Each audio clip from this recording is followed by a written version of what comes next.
Okay, so this is the 25th of September, which is the Erev Rosh Hashanah. And want to wish all of you guys a wonderful, elevated new year. And tomorrow, we wake up and we begin to take the journeys of another year, which I find very interesting that when we talk about concepts of spirituality and Torah, and we've been sort of on a juggernaut of lessons on the soul and the afterlife, et cetera, et cetera. I'm starting to remember there's no time. So there's actually everything exists at the same time. So it's as if when we come to Rosh Hashanah, it's like that we're reliving the creation again. And it's not about, oh, I've gained an extra year, because in reality, there is no time. So what we have is just another opportunity. And sometimes time can be a little what do you call it? Can rock us into some level of complacency. Like, oh well, this is just Rosh Hashanah, and if I can just be good until till December, then everything's cool, and then I've got the rest of the year that I can try to figure it out. And it's easy to do that. I mean, it's real easy to do that. So, but with Rosh Hashanah coming in, and thinking about the new year, I do hope and pray that we see a new year with more promise than what we had in the past. I'm not I'm not under the persuasion that really the world that we live in is any worse than what it was 150, 200, 300 years ago. It's just that we're more alert and attuned to the worst of circumstances. I mean, we get a digest of things that my parents in their childhood and early adulthood would have never known about. I mean, just wouldn't know about. And then if you love history, I love history. I'll be watching some kind of a documentary, and it starts naming something during a particular period of time, and you go, boy, that would have been terrible to be living. Could you imagine living in a world war? Like, it's hard for us to fathom that now. My niece called me this week, and she had a homework assignment. She wanted to ask me questions about 9/11. She doesn't know anything about it. She wasn't alive, which I find it interesting that I've just assumed everybody knew about 9/11. And so she's asking these questions like, where were you at? What were you doing? What did you think? How did you feel? How did you think did it change the world to a better place or worse? And I was like, interesting. I've never really contemplated those questions outside of my own mind, and to have her do that, it's really good. So thank God that we have the high holy days that we have here, and we celebrate it together. And I want to let you guys know how much I appreciate you sticking to study and encouraging me throughout the year. I got a I got a text from. Can you guys hear me? Okay, hold on. Let me turn my Bluetooth on. Not as good as before. Really? Okay, No, so totally that's changed. better. That was better. is that better? Okay, okay. Um, what was I saying? Goodness help me. What was I saying right before that? You got a text? Your niece was asking you about. Yeah, there was something else after that. I'll think of it in a moment. But my goodness, I forgot what I was going to say. Supporting you through the year was about I think the last thing you said. Yeah. The idea of you guys taking time to encourage me to continue doing what we're doing. Oh, I know what it is. Thank you, Ronald. You got it. Rabbi Todd Fischel, the Rosh Hashiva for Perkei Shoshanim, sent me a text today, and I told you guys this the other day, but he has the yeshiva, and it's taught by ad hoc Nativ as an NGO for to operate, in the world with official sanctions from the UN, like, abilities to do certain things, getting involved in certain charities, feeding the poor, et cetera, et cetera.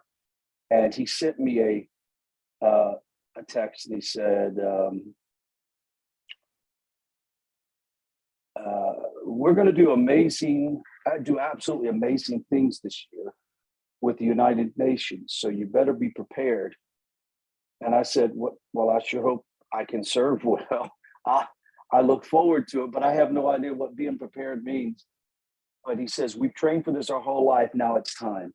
So something is going on within the UN with this conference that's going on in the Philippines for, religious freedom in the world, liberty in the world, to have people be able to choose their governments properly, and I've never really been a big fan of the UN. However, whatever way that we can be involved in making something a better place, making the world a better place, and to think that we could be positioned in this organization to do that makes me really feel like, okay, another stepping stone for us. So it's going to be good. Anybody have any comments or questions you'd like to share?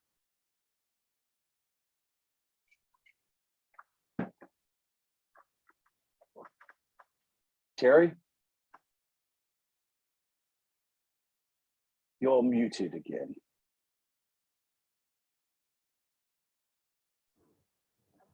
Now can you hear me? Yeah. Okay. So I had a thought today. This is a different subject. Is that okay? Yeah. Oh, yeah. Okay. So today I had a thought about when you're joking, how that ties in with Lashon Hara. Ooh. You understand what I'm saying? Oh, yeah. I get what you're saying. So, Like sometimes people feel like, things that I would consider Lashon Hara, they're like, it's just a joke. It's just a yeah, joke. but see, if the joke is done at the expense of someone being humiliated or embarrassed, and even if it's not that big of a deal, but points something out that would embarrass them, that is probably not in the category of Lashon Hara, but more in the category of shaming another person. I mean, we're forbidden to shame someone. And as a matter of fact, before we shame somebody, it's better to just keep your mouth shut and say nothing at all. But you're right. A lot of very mean and true and disgusting things are said in jest. And now, I grew up in a culture and in the military and in law enforcement where that level of banter is not only accepted, but it's like it's an outlet. And if you were to ever hang around a bunch of soldiers or Marines or law enforcement officers, it is interesting to hear how they talk to each other. And they're not doing it because they dislike the person. They're doing it because it's like a general culture that they have. It's like they bust your chops. And that is sort of an outlet. I'm not sure why in that field, maybe in the fire, I would probably think maybe in emergency services, period. But guys get to joking and they'll say some things that are just hard. And then somebody else will come and give it back to you. And one of the things you learn in that environment, that if you don't participate at some level, they're going to blister you. Like you're going to be constantly the tail end of all of their jokes and whatever. So I think at all costs, we should avoid banter that we think would hurt somebody. Now, mind you, Terry, you're asking me, who's probably the worst offender.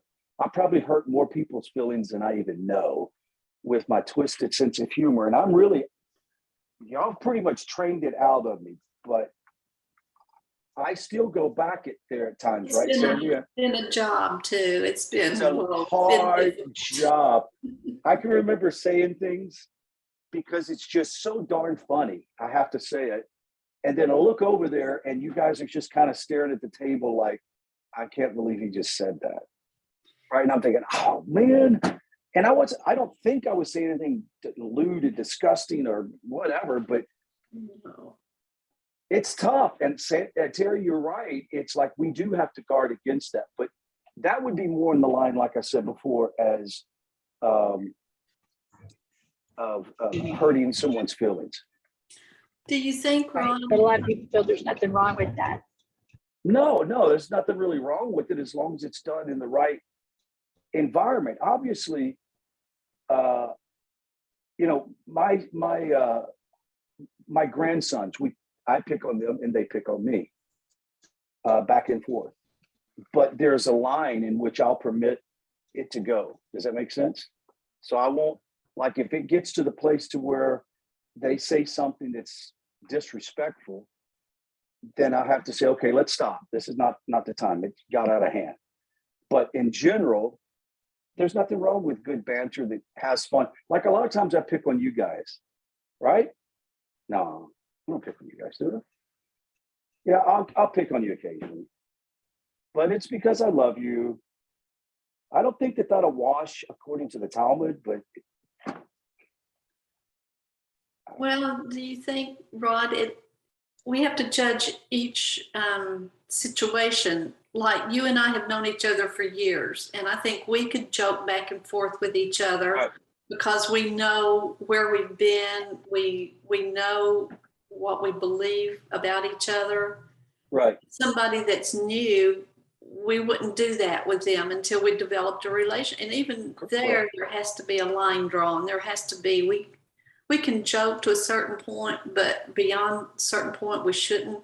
But I think it depends on how well you know that person, how well they know you. They know where you're coming from when we're joking. So I think it has a lot to do with how well we know the person, what relationship we have. Right. Now, we also have to judge favorably. We've heard this term, judge favorably. And I think that goes along with how we judge other people's speech or what they say. I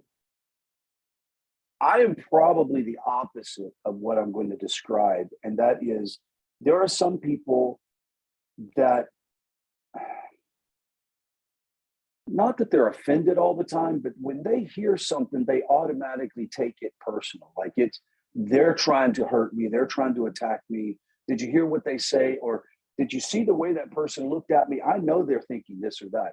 Like, you've got to divorce yourself from that thinking all the time. If not, you'll get sucked into a behavior in which you're always looking over your shoulder. And in reality, you're speaking evil speech about somebody you don't even know what their intentions were. Now, I even take it as far as, even if you are offended at something that somebody says, you got to try to judge favorably and think, well, I don't think they meant it to hurt me. You have to judge. Now, what if they did mean to hurt you? What do you do? Say something. Coming back? Like this. Well, yeah, you could say something, but coming back to insult them wouldn't be the answer, right? But I'm that person. Oh, you don't know, sister. I am too. No, That's I mean like the I told person the person you were just describing. That's me. I don't like to admit it. I don't like to admit it. You're the person that you hear something or somebody says something and you think that they are intentionally doing that toward you. Yeah, sometimes I can be like that. Yeah, I don't like to admit it, but I know that it's true. Yeah, it can be a sticky ground to walk on, and that's why we have to exercise ourselves not to be offended as best we can. Right. And look, Right. I've had people say stuff before that stung, and it surprised me, because I think I have thick skin, right? But there are just some things some people can say that, well, whoo, that arrow went through the armor. I mean, you felt it. And God forbid that we would ever do that to another person. I get over it. Go ahead. I get over it. I don't hold it. I get over it. But at the time, yeah. But what's your initial reaction? It You want to like depends. jump in the middle of it and do something about it, or? Depends. It just depends. But and it depends on what my mindset is. If I'm stressed, sometimes I can just let it I'm like, I don't worry about that. I don't listen to that. That's how I am sometimes. But if I'm stressed, yeah, I can do that first. Yeah, I don't know. And I've only really developed the strongest sense of balance lately. It's still, you know, things that, like I posted on my Facebook. Did you guys see my Facebook? I don't know if I posted or not. In my Facebook post, I said that my cousin posted this up, and I was like, "Oh, you know what? I gotta look at this. I'm gonna share it."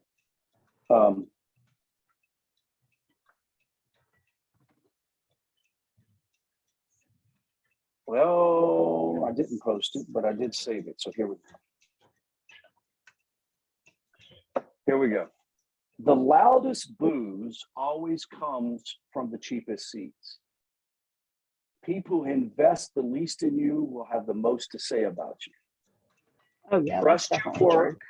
Yeah, trust your work and keep your circle tight. Is that not a great statement? Like, I was like, that is a new mantra for this year. Like, I realize there's always going to be naysayers and criticizers and all that stuff that's going on. And especially if you get any level in the public eye and social media, you stand to be completely blistered and persecuted by them for no reason. You don't have to have, they can just hate on you for no reason at all. But I know that it's bad to offend somebody, hurt somebody, especially in on purpose. But I think it's also just as dangerous to be sucked in and always be offended and hurt by what other people say. Like, if you're constantly being hurt by what other people say, it might be time to get some counseling, get some spiritual healing, maybe go through some process of process of trying to heal those emotional deficiencies you have. And that's really important, because it's bad to insult other people, but it's also bad to allow yourself to be hurt and damaged that much. So, did I seem to answer that, Terry? Yes, it does. And it's not really the thing. The thing when I get the most offended is it's my kids. You know, I have teenagers, and you know, that's but with other people, I could really care less. So why? Let's talk about that. Let's analyze this, because I know what you're talking about. But go ahead. Yes. Like, give me an example of what they would say. Oh, I don't know. They're in the car. So. Oh, never mind. Who's back there? Yeah. Oh, I just dropped Chance off the batting cage just to face the back seat. Okay. So, no, I get it. So here's the thing.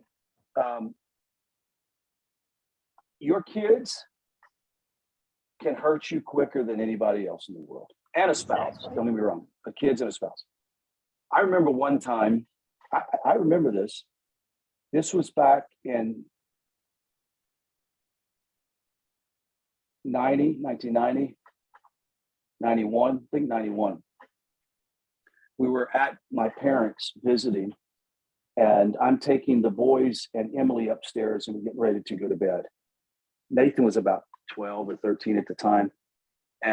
Or maybe, no, he was younger than that. But anyway, we're going up the stairs, and he sees my picture from my graduation, cap and gown. And he just pointed, he went, "Durr." Like he's such a dork. Now, does that sound familiar? Like something a teenage boy would do, right? Durr. Yeah. And I just shook my head, and I totally forgotten about it.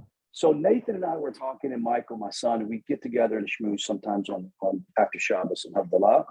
And he says, "Hey, you don't remember this time that blah, blah, blah?" And he told me that. And it just a flashback. I went, "Yes, I remember that." He says, "Dad," I said, do you recall anything that I said about it? Because I remember it was painful, like hurtful. Like, is that what my son thinks about me? I'm a complete doofus, right? And so he said, "No, you didn't say anything. You just shook your head." And the look on your face was like, this kid's got problems. Like I didn't even say anything. I'm thinking, how disrespectful.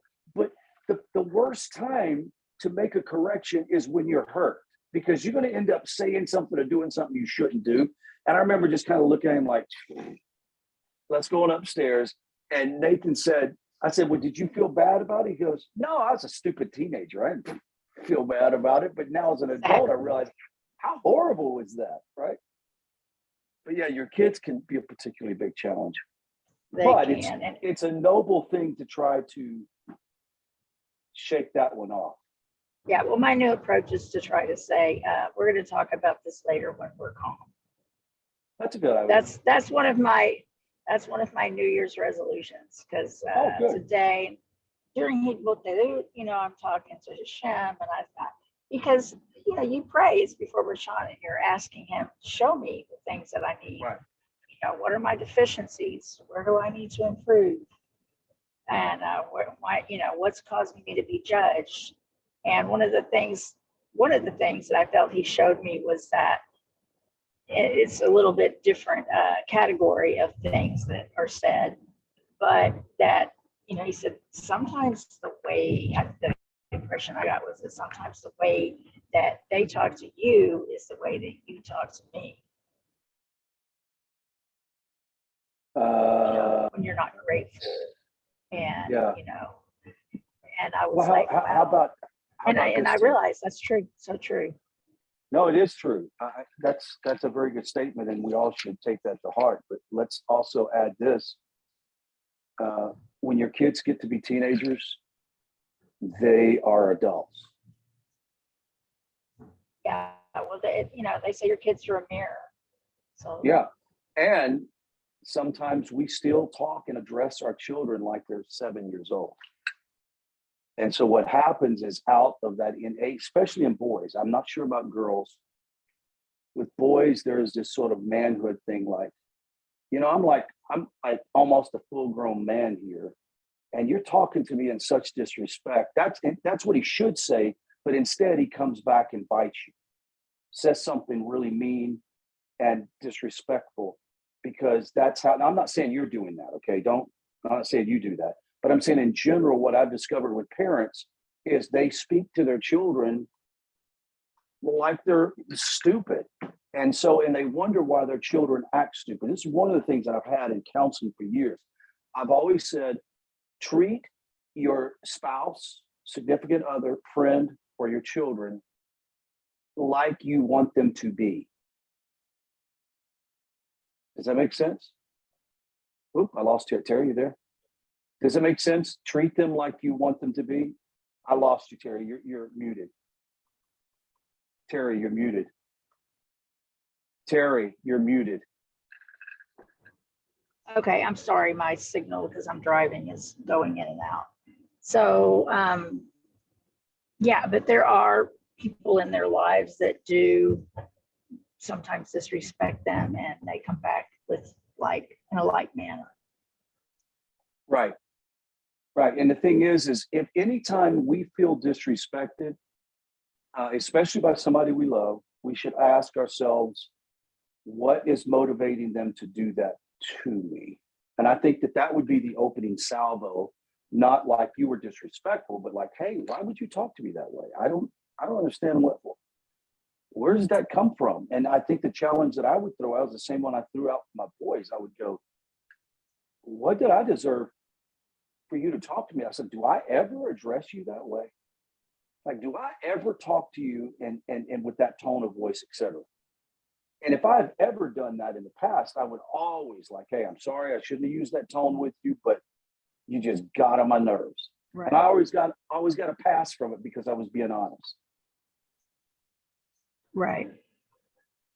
Anybody want to throw in? I mean, Richard, Martha, Chad, Alex, Richard. You're muted, Richard. You're still muted. There you go. I guess you have to be thick-skinned and know a little bit about people's personalities. Some people just are that way, and you should not feel badly about something because something they said, because they don't have enough sense not to talk to you in a correct manner. Right. And you can't go around feeling violated because that does away with your self-confidence. Oh, yes. And once you get rid of your self-confidence, you're lost. Hmm. And you have to understand people's personalities. There's a whole bunch of them that you want to stay away from. Right. And there's a whole bunch of them that you would love, but you have to learn how to pick them out. Right. And you can't, and it's all right not to feel bad by saying I'm not dealing with this kind of personality again. I'll find a diplomatic way not to deal with it again. You just, I mean, heck, that's why Sandy don't have anything to do with me anymore. So, no, I just picked it. Go ahead. you just got to walk away and Right. not feel offended, Right. and just know where Well- people are coming from. Yeah, we're in a society of offense now.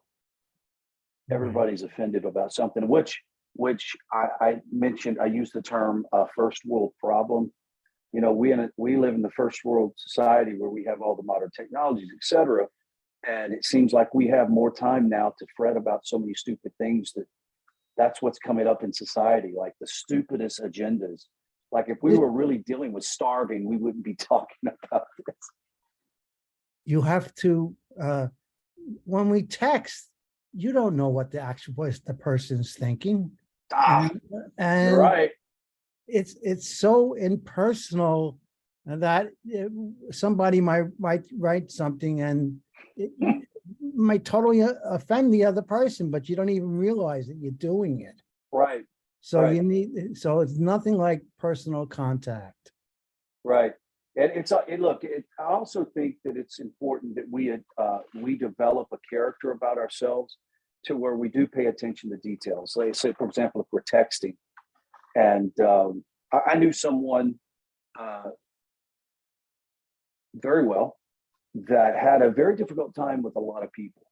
Like a lot of people just for some reason after a period of time just kind of like didn't want to be around him. And I recognized what it was, but I also recognized that he wasn't that kind of a person. He kind of came across as a bit of a know-it-all, not a lot, bit of a know-it-all.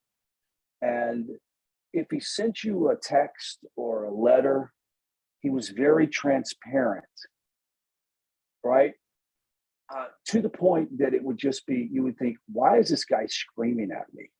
Right? It's all caps and exclamation marks. And I remember one time telling him, I was like, could you do me a favor the next time that you ask me to do something? Could you like request it and not make it sound like that you're producing a demand letter from a court? For crying out loud. He goes, oh, I didn't realize I was doing that. I was like, yeah, just be a little sensitive because other people do. Now, I didn't want to tell him this, but other people don't want to have really much to do with you because that's how you handle situations. And it's like, it's made me conscious to text and not send that little one-liner. I do it all the time, like, thank you, or I appreciate it, or whatever, but it's so easy to say something you shouldn't say. Go ahead, Richard. I just get off the subject. Can we go to a Seder Yes, and by take all means. part? Yes. Okay. Yes. So first of all, you got to find somebody that would, invite you to it. Right. Do you have you have a Jewish community you interact with there, right?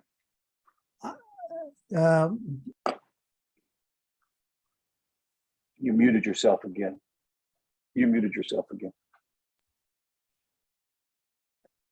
Shabbat, Chabad, I can't pronounce it. It's a part of the Orthodox synagogue up on one of our roads up here. Okay. And of course, they're involved with the no-hides, I think. So Right, I'm right, mhm. going there and to, explore over there. So that's what Okay. yeah. Well, then I would just respectfully say, oh, I would love to attend a Pesach Seder. Like that would be like the joy of my life to get to see that. And I don't see why they wouldn't. We've been invited in the city of Houston and could actually go back at any time with Chabad of West Houston. They've been extremely open to us. What did you call it? The Chabad? Yeah, Chabad. CHA Chabad. is spelled Chabad. Yeah, Right. Chabad. CH. Yeah. Right.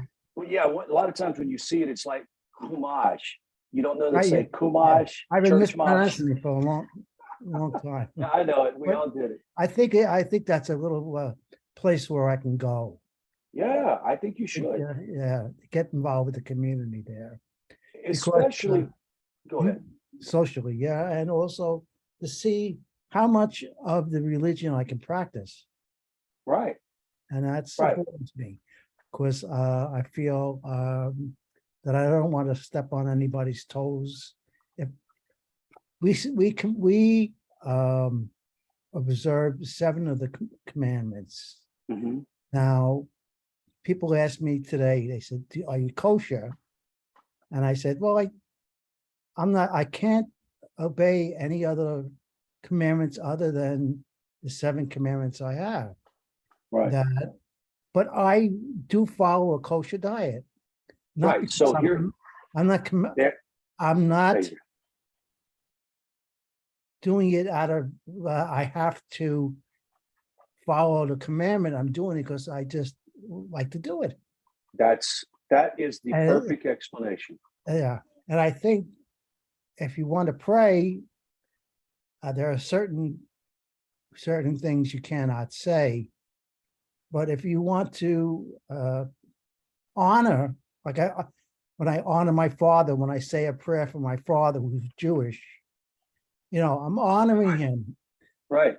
And there's a difference between honoring somebody at something like a law or something, and there's a difference because you're commanded to do it. Right. That's my interpretation. That's I'm coming up with. actually you're spot on, and you're spot on to the halakha. That is, you are not obligated. However, there is really very few things that you're not forbidden. You are forbidden to do. I would probably take it into probably 2 categories, like wrapping tefillin, the Right. leather thing. Whether, Donning tzitzit. You can wear a kippot. I mean, there's nothing wrong with that. Okay. yeah, But at the same time, in public, if you wear it, don't go to some place that an Orthodox Jew wouldn't go. right. You yeah. know, You can't like a dishonor. You can't dishonor. Right, exactly. So in some way, when you're honoring the Jewish people by doing those things, you're also honoring Hashem and your obligation. Right. Now, we also have to remember when people ask you, well, the 7 laws, and you say, well, look, they're actually, and I want to emphasize this to every Noahide, remember it's 7 categories, because each one of those categories contains a multiplicity of laws and details that are found in the 613. Right? Basically, the 10 Commandments. Well, yes, exactly. So, for example, if sorry, I kept going in now. I forgot what she said. Anyway, for example, if I'm having memory problems this evening, I'm sorry, guys. You're gonna have to help me out here. I don't know why. Sometimes it's worse than others. What was I saying here?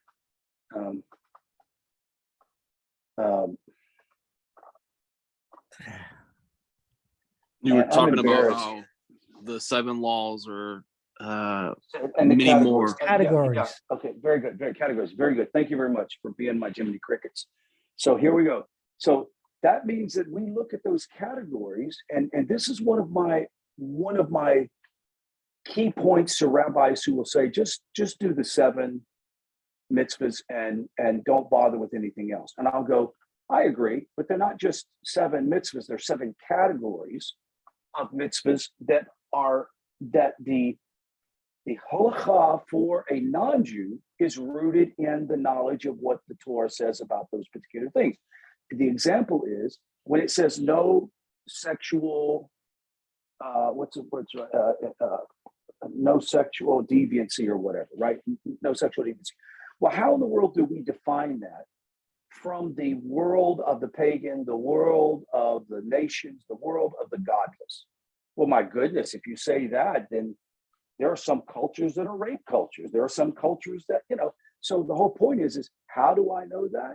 Is I go back to the Torah that says, this is how you should conduct yourself in sexual behavior with not only your spouse, but the people around you, how you do things that's the Torah that belongs to us as well. And I think that a lot of people that come out of that it's in Orthodox Judaism and have not really been schooled and know about this, they immediately assume that means you only have 7. That's it. And it's not the case. And so I'll always make the argument. So, well, when it tells me not to practice sexual immorality, where do I know what that is? And then they'll go, because they'll tell you before that you can't study the Talmud, the Mishnah, right? You can't do this or that. And then you go, well, how am I going to know what sexual promiscuity is if I don't know how it's defined within the context of Judaism? Every time they'll go, well, yeah, that makes sense. You're allowed to do that. So the point is this: anybody that comes to me and says, I want to convert to be Jewish because the 7 isn't enough. And my challenge to them is, au contraire, the 7 is categories. There are so many Torah laws that you should be immersed in. And let me tell you what the difference between the Torah law for the nations and the Torah law for the Jewish people. The Torah law for the Jewish people involve mechanisms and rights and customs that keep them connected with the Jewish world, their neighbor, their community, and connected to the creator of the universe. Our following of the Sheva Mitzvot is more about a neshama, a heart connection to the master of the universe. He's not asking you to practice turning the light switch on and off and put your right shoe over your left shoe, or to wear knickers or not wear knickers, to wear a strong one, no strong. That's not for us, because we are called to improve the neshama, the soul. Does that make sense? And we have that's our mission. While the Jewish people have a mission like high priest, we have a mission to improve ourselves and to change our aspects of society and make the world a better place. And that's a big responsibility, Richard. Yeah, you're muted. You're muted. It certainly is. Certainly is. Yeah. And it's encouraging. It's encouraging when you realize how important our role is. It's not an insignificant role. And, of course, I was in the place before that I wanted to convert very badly. And for the same reason everybody else wants to. But at the same time, what helped to solidify where I'm at right now is I realized, well, doggone it, if I'm not doing this, then who's going to be doing mine? Who's going to be practicing in my place? Who's going to be changing the environment that I'm supposed to change? So if God wants me to convert and there's an opportunity, obviously I will do what Hashem wants. But until then, I need to make an effect here. So good point anyway. I like that question. Anybody else have something that's out? Chad, you had something you want to say. I was just going off of what you guys were talking about with my oldest child is 11 now, and she's a lot more opinionated in it. On your guys's what you guys were first talking about, and I'm starting to hit that brick wall, because it's like, how you said, where she's being able to say things that are a lot more hurtful, and at the same time it makes me want to talk to her like she's a 5-year-old, and then it just makes the whole situation a lot worse. Yeah. And so I'm really glad that you guys brought that up, because it's definitely a struggle for us right now. And she's the way the school bus and everything works, they have them with high schoolers when they're on the way to school, and too, so she's around that, which she shouldn't be, but they influence her, and so it's a rough little age. So I understood what you guys were talking about, because we're going through that as well. Yeah, and it's a tight coast to navigate, but the important thing, Chad, is that you recognize that this is a psychological and physiological change going on in her, and she is feeling more like an adult, and therefore she feels like that she can talk to you that way. So Right. one of the things that I found the most important key with my children is I sat down with them, and I still mean to write some type of packet or guide on this, but to sit down with my children when they were about 8, and I would explain to them that we're getting ready to start this the system of becoming growing from parent to peer from my place, and you moving from child to peer. Now we can take 10 years to do that by the time you're 18 or 20, or we can do that in 2 years. So how do you want to do this? So Sure. if you want to mature and have your dad talk to you and give you the sense of respect as a young man as you grow up and your body changes, a young girl, then when you get to that place, remember the same amount of respect and reverence you give me, I will return on how I communicate with you, how I ask you to do things, et cetera, et cetera. And for each one of my children, it was such a bonus because when we got to that age of, maybe a potential back talk or whatever, and it don't mean it didn't happen. It's just that when it happened, I would go, really? You're going to talk to me that way? Have you ever Right. heard me talk to you that way? Right. So Right. every moment was a teachable moment with them, and it worked. Trust me when I tell you it works, because it's like you have bought, what's the word for it? Gravitas. You bought a relationship there to where they can go, oh, you're right, he's never talked to. And then normally, if it's a girl, she'll say, well, you upset me when you asked me that way. Right. And this is the thing, guys, especially for the men and for women, address your children as they get older like you would address somebody on your job. Now, unless you're a jerk at work, don't. See, that's the problem with when you were talking about military and law enforcement, because my background as well. So no, I got you. But it's have hard because I don't have that. It's so easy. You have to be schizophrenic to live in that lifestyle. I know, I lived it. But I remember in law enforcement, one of the things in the academy they kept drilling over and over and over: do not take your work home. Right. If you have to change uniforms at the office and get out of it and drive home and speak, don't bring your work home. And I never did. Never talked about it unless they asked. But other than that, I didn't act like a cop in my house. I acted like Rod. And I think that's why so many parents could benefit from this reality that if you want your children to start assuming the role of an adult, you've got to start doggone it treating them like they're an adult. Does that make sense? And I know for some, it's like, oh, hold on a second. What do I mean by that? No, what I mean by that is this, is adults like to be respected when they're communicated to. Adults want to be heard. Adults want to be understood. Well, doggone it, everybody does. But your children tend to get a bad end of the deal from 11 to 18. And parents just talk to them so disrespectful. It's just unbelievable.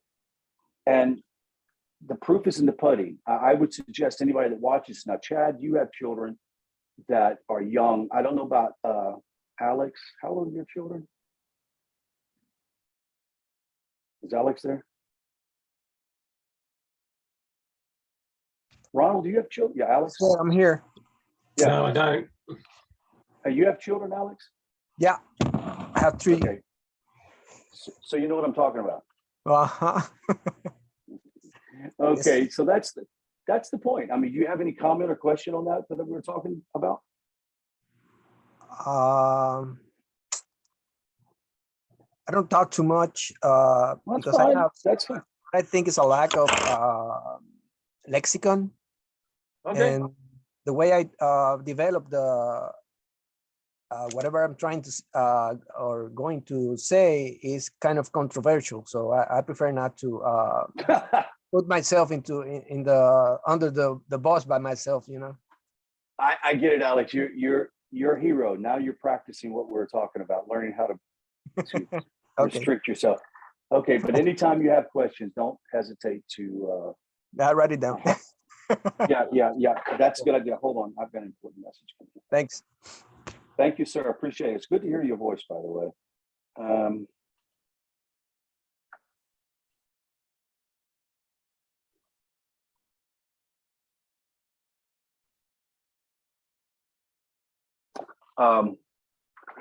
Yeah, it's actually a really good discussion. I wish that I could get a group of young parents together to have this kind of conversation, because all of us are older. Chad and Alex, I'm not sure how old Alex is, but I would assume that they're a little bit younger than us. And boy, how I would love to hand them that key to having a great relationship with your kids. I mean, even to this day, I mean, I like I said, my 2 adult sons and I on Havdalah in the evening on Saturday will sit and talk for 3 or 4 hours. It's such a beautiful thing. And so many kids don't have that relationship with their father, or men, young men anyway. I mean, I love my dad, but I don't know that I would sit on the phone for 2 hours or 3 hours and talk to him. He was a Depression era World War II guy. So he was a no nonsense guy. Wasn't mean, very kind and loving, but he just got to the point. Anybody else have anything you want to bring up or discuss?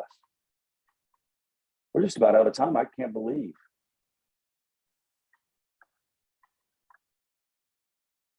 Anybody? No? Okay, Sandy, what's on the schedule for this week? Well, Rabbi Avner's class is canceled until November 14.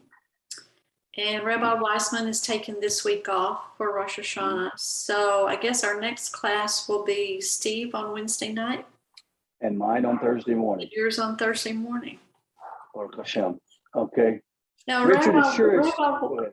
Rabbi Wolbe, when we first asked him what his schedule was, he said he was not teaching on the 2nd, next Sunday, but I believe this morning he said he was. We'll need to clarify. Said he was. So yeah, if you wouldn't mind clarifying that, I would really appreciate it. Yeah, I would really appreciate that. Is that it? Martha, it's so good to see you. You look fantastic. I hope you're doing well. Your health been good?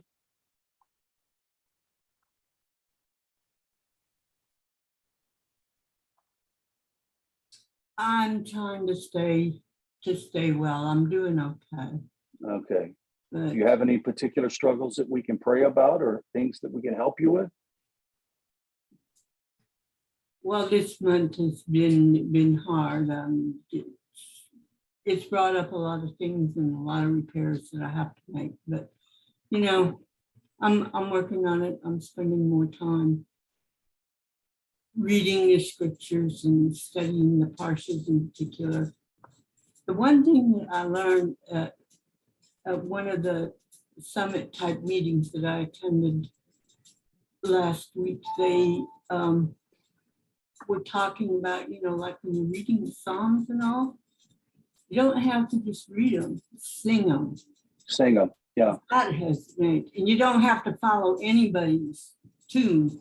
You sing it how it makes meaning to you. I'm sorry about that. No, it's all right. But you're absolutely right. As a matter of fact, have you guys ever heard of the Jewish phrase nigun? A nigun? It's where they sing and they just sing a melody. They don't sing words, right? Da, da, da, da, da, da, da, da, da, right? That's a nigun. Well, you could take and make your own nigun to the song. So if you want to use a cowboy western sound, or it doesn't matter, but the most beautiful ones is to do, if you go to YouTube and type in N-U-G-G, I think Nagun, U-N, you'll be able to pull up, and it's just volumes of songs that are just like that. And it's incredible to listen to. I enjoy it. So once that's a good I idea, found Martha. out what it was, I went online and I found a place where I could get some of them, and it costs $10, but like I got 56 of them, and they cover a Oh, wide really? range. And the ones that hit me the most was the ones for healing. And Right. one of them just says, "God heal me," you know, and Right. you just repeated that phrase. And the other one had more just the music, but I would all be of them interested have in been that. good. I'd be interested in that if you have a I'll, link to I'll that. send you a link to it. Yeah, Martha, can I tell you something very personal? I've never said to you publicly or whatever, but I feel I need to say this. You are a single point of inspiration for me. Your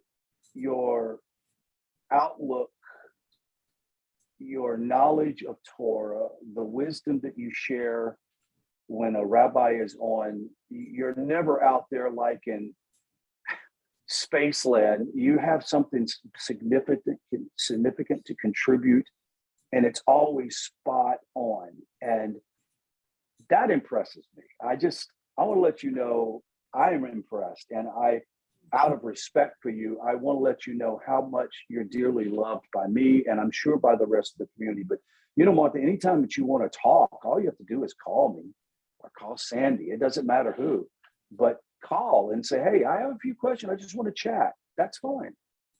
I need a study partner. Okay, that's what we need to find you. And I asked the rabbis from Torch, and they aren't doing that type of a program now. And No, each doesn't do it unless you're Jewish. And I just haven't found a way to get a good study partner. yeah. Are you interested in learning Hebrew at all, or no Hebrew language? Oh Like, man, I'm immersing myself in it. Actually, I was looking at some tools today. I didn't send you the link because I can't find exactly what I want. I got the other link you sent, but yeah, Yeah, that was impressive. that was. But when you go to Kabod, Right. when you pull up their page that's for the Torah, Mhm. on the right-hand side where it's talking, the text will be there. Mhm. Look for the one that says interactive. Okay. Now, one of the problems is it doesn't have it where it has the transliteration or English. And that's what I'm trying to find, because the ones that I have aren't helpful. But they go through and they have it where the words are slow enough that I'm beginning to learn some of the words, and I'm beginning to learn. Well, if you're ever interested in taking Hebrew classes, let me know, because Richard and I'll be happy to help pay for it for you, because I know your budget would be limited. But you just let me know. Richard Abrams teaches reading the Hebrew class. Sandy, me, Mary, maybe five of us are taking it. Maybe Sandy. Yeah, Nancy, Mary Lou, Cherry, and our class meets at 1 o'clock on Wednesdays. And he reads from the Torah. He's got PowerPoint slides with the Hebrew words, and he reads it and he explains the vowels, the vowel points, and he goes into a lot of in-depth. It just opens the Torah up on a whole other level, and he goes very slowly. Class lasts an hour and a half, and it's $10 per class. And it's just been fantastic. I think you would just fit right in, even if you start in mid-class. I don't think you would have to start from the beginning. Well, I don't know all the letters, but I keep. You'll learn it. Right here. I keep my letters. Yeah. I can always run and look at them, especially when you want to know what the numbers are. But I've gotten it so, and because of my brain power, it took me forever to just learn to say the Shema. But I've got that one, so I can say that. But I can't say the phrase that you repeat afterwards. I have Okay. to do it with the transliteration yet. So Right, there's and- some things I can do, but I've learned all except 2 of the blessings that you say over food. Well, thank God there's a lot of resources on YouTube that you can watch them do the prayers and practice it. But if you happen to say, you know what, I'd like to try the classes and see what happens, then I know Chad wants to do it. I need to get a hold of Richard. Has he started the new class yet, Sandy? Or do you know? I am so in I don't, dark. I don't know. Okay. I Well, don't know he's about getting his ready other to- classes. Yeah, he's getting ready to start another class. And I'm hoping, I was normally taking the 1 o'clock class on Sunday, but it's just a little bit much right now with the household full of people on Sunday. But I'm thinking about switching to maybe Wednesday with Sandy or whomever will have me and let me catch up with them, because Sandy and them have been doing it for about 8 weeks longer than I have, right? Yeah, let's see, we probably started our class. It's probably not 8 weeks. Yeah. Longer than that. When did we start? Back in the spring. So we've been at it a few months now, but we're only still in Genesis. I mean, he moves it very slowly. So Right. He teaches it like elementary school children. It's like he says, don't worry about taking notes. Come to class, listen, and practice and read. We'll help you as you go along. And you do learn. As a matter of fact, it's interesting. I find myself now, Sandy, I don't know about you, but you know, you used to come across Facebook and you'll see a Hebrew word or phrase or something. And normally you would go, whatever, just move on. But now you go, oh, that's Moshe Tannenbaum. Like you recognize the Yeah. Hebrew letters. Now, so I'm slow, don't get me wrong, okay, I'm slow. But the whole point is, wow, it does happen over, you just absorb yourself with it. So Chad, if, let me try to see who, should I just put Richard's email up right now for them to check or what? Sure. Let me find it here real quick. I know we're over time. he's in England. So Cherry and I were joking with him that we were Texans learning Hebrew with a British accent. That's, yeah, that is kind of funny now that you think about it. He's in Manchester. And he is a beautiful human being. Like he is got a great sense of humor. It's pretty sick like mine. So here's his email address, guys. Do you see it in the chat? Yeah. Richard Abrams. And if you're interested, just send him a text or email and say, hey, this is so-and-so from the TIV. We'd be interested in taking a class whenever you want to start another one.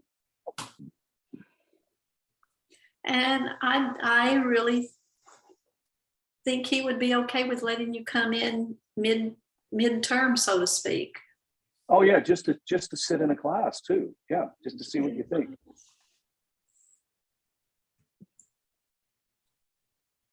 Okay, guys, it's been great. It's been fantastic. I've got text coming in. I've got to take care of a problem. So you guys, shalom, and we'll see you on Wednesday, God willing. And Happy New Year to you all. Happy New Year. Shana Tova. Yes.